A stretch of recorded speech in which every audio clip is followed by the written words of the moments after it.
Welcome to HTML Elements tutorial. In this tutorial, we'll be looking at the basic structure of HTML element. So HTML elements are written with a start tag, with an end tag, with content in between. The HTML element is everything from the start tag to the end tag.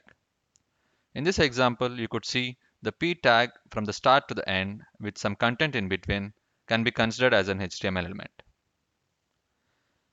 HTML elements can be nested, which is actually elements containing within elements. So all HTML documents consist of nested HTML elements. This particular example, if you see, you have four HTML elements, which are HTML, body, h1, and p corresponding tags. The HTML element defines the whole document. It has a start tag HTML and an end tag HTML, and the content within this HTML is the different element, which is body here. So the body element actually defines the document body. It has a start tag body and an end tag body, and the element content here is two other HTML elements, which are h1 and p in this example. The h1 element defines a heading.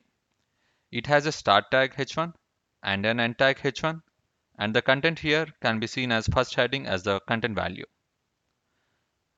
And in the next HTML element, which is the paragraph element, it has a start tag p and an end tag p, and the element content here is this is my first paragraph.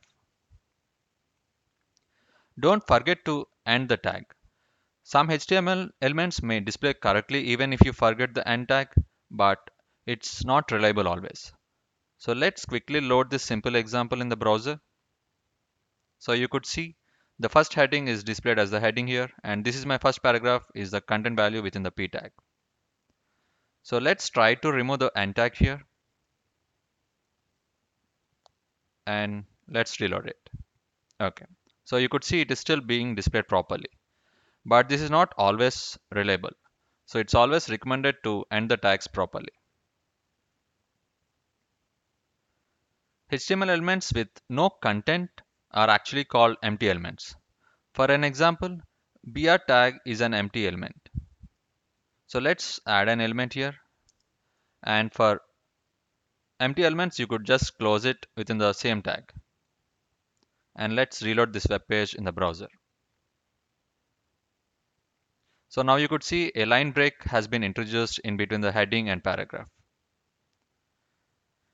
So HTML5 does not require empty elements to be closed, but if you want stricter validation or you need to make your document readable by XML parsers, you should close all HTML elements. And also, HTML tags are not case sensitive. Say for example, in this line, you could actually change the p tag from lowercase p to capital case P. And just try to reload the web page again. So now you could see the content is still loading properly.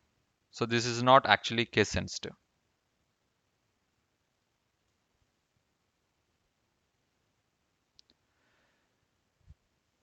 Though HTML5 standard does not require lowercase tags, but W3C recommends lowercase in HTML4 and demands lowercase for stricter document types like HTML.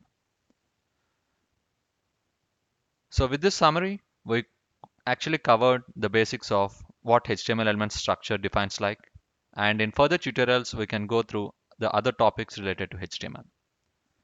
Thanks for watching the video.